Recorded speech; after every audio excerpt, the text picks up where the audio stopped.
Since being drafted in 2002, Breece Hall has tried to be the cowbell back for our New York Jets for the last 3 seasons, but unfortunately, it just not has worked out for him.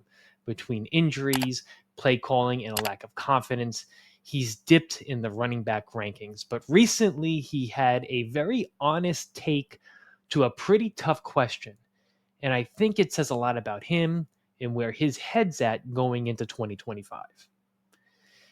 Now, Breece Hall, obviously drafted in 2022, and if he never got hurt, if he never had his ACL injury, I think he probably would have been the offensive rookie of the year and not Garrett Wilson. He was that good. He was on that track.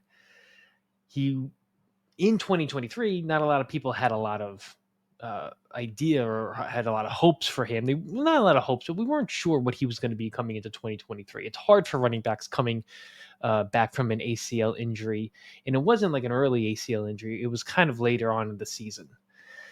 In 2023, he ends up being, I think, number 4 in total yards from scrimmage in the entire NFL. That was huge, and he was viewed as the future of this Jets offense. Not so much Garrett Wilson, but he was viewed as the future star. He was viewed as the guy that was going to put up the numbers, put up a lot of touchdowns, and be the guy that could run the ball on all 3 downs. But unfortunately, in 2024, he took a step back. And there are a lot of reasons why he took a step back, and we'll get into them. But he dropped to, I believe, 16th in yards from scrimmage. He had some issues with ball security. He had vision issues. He had issues breaking tackles, and there was clearly a confidence dip. Now, the trade rumors for Breece this season have begun already. Mainly because he is not a first-round pick. He's a second-round pick. There is no fifth-year option to pick up. So this is the final year of his rookie contract. And the trade rumors, they started in January. And we're linking Breece Hall to a lot of different offenses that are looking for a dynamic running back. Most recently, we have the rumors with Micah Parsons and the Cowboys. The Cowboys need a running back, and the Jets could use an edge rusher, if we're being honest. He's also now in front of 2 really good running backs in Braylon Allen and Isaiah Davis. Young guys, fast guys, and guys who, at least from Braylon Allen's perspective, are bigger, more downhill runners and can really run people over.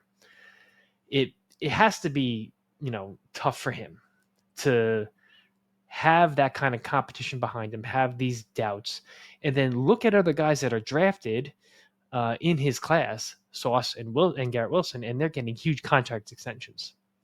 He can't really look at JJ and feel that same way because JJ had his Achilles, so the team held off on extending it, but they did pick up his 5th year. So for context here, James Cook and Kyren Williams got pretty lucrative deals. And Breece Hall was asked in a recent interview press conference on what he thought about those contracts for those guys. And here's what he said. And here's what I really am happy to see coming from Breece Hall. I said, they've both done much more in the league than I have. They've been in better situations, and they're both really good players. It's a very humbling quote from Breece. He's clearly not a guy who's going to try and backstab someone else for his own gain. But the biggest thing I think I see in this quote is where he says they've been in better situations. I've seen this theme a few times now. And recently in a lot of the videos and a lot of the media that's coming out about the team is the difference between last season and this season, and the difference in culture, and the difference in the coaching. They are not directly throwing the old coaching staff under the bus, but they kind of are in all of these statements about new culture, aggressive practices, live tackling. It is clearly different. I think the team is responding to it well, and I think it's good for not only the 2025 Jets, but the future direction of the team as a whole, to have a hard-nosed coach that's actually played football. When Breece Hall says those two guys, Cook and Williams, have been in better situations, he means that they have been with organizations that are way more stable with the Jets and have a way better culture than the Jets have had in the last few seasons. Now, big picture here. The Jets offense has been very dysfunctional while Hall's been there, especially last year. You had Hackett there for a few weeks calling plays. Then it switched over to Todd Downing, but he wasn't the offensive coordinator. Hackett was still the offensive coordinator, but he was only making coffee for Aaron Rodgers. Who knows what was really going on there? I don't think anybody could have really thrived in a situation like that. And I don't think that the Jets view Breece Hall as a trade piece, even though a lot of us fans do. And because of that dysfunction last season, I think they're probably giving guys like Breece Hall a little bit of a pass here. They want to see what he can do under a stable system, under real coaching. He was on pace to have a huge 2024 season. And it's almost like you would have had to really try hard to ruin that offense. And the Jets did, I think, everything they possibly could. Another quote from Breece Hall. For me, I feel like I'm just as talented as anyone, and I'm happy for them. He's happy for those guys that got those contracts. So this year, what are we looking at, right? Is he going to remain the running back one, or are we switching to a running back by committee? I think we're moving towards a running back by committee. I think Tanner Angstrand is going to bring in that idea of having multiple running backs like they didn't, like he saw or used in Detroit. Because not only do you have Breece, who I think is still a very good running back, and he can get his confidence back and his vision back if the offensive line does their job. Braylon Allen, who, I'm sorry, when he gets going, defensive backs are going to start making business decisions when they see Breece Hall running at him. And then, of course, Justin Fields, who is as mobile as a quarterback gets. The numbers are going to be spread around. I don't think Breece Hall is going to have a lot of numbers. I don't think he's going to have a ton of yards like he's expecting.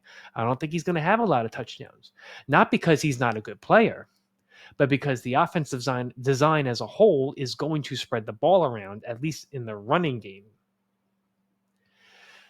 Humility, self-awareness, and potential redemption. That is the theme for Breece Hall this season. He knows what the situation is. He's got a good head on his shoulders. And I think Breece Hall is going to be just fine, whether he's with us next year or not, because he is, down to earth, a really good guy. Do you think Breece Hall is going to have a bounce back? Do you think the Jets are going to lock him up with a long-term deal? Or do you guys see this as being the end of Breece Hall with the Jets? I don't know. I hope he stays here. I hope they can find a way to keep him, pay him what he's worth, but not also financially strap the team by paying too much into a running back who may not get the touchdowns and the numbers that you would expect from a running back one. I don't know. A lot of changes are happening at One Jets Drive. And I just hope that this team is able to put together an offensive scheme that highlights Breece, highlights Braylon Allen, highlights Justin Fields, and wins games. At the end of the day, that's what I want to see.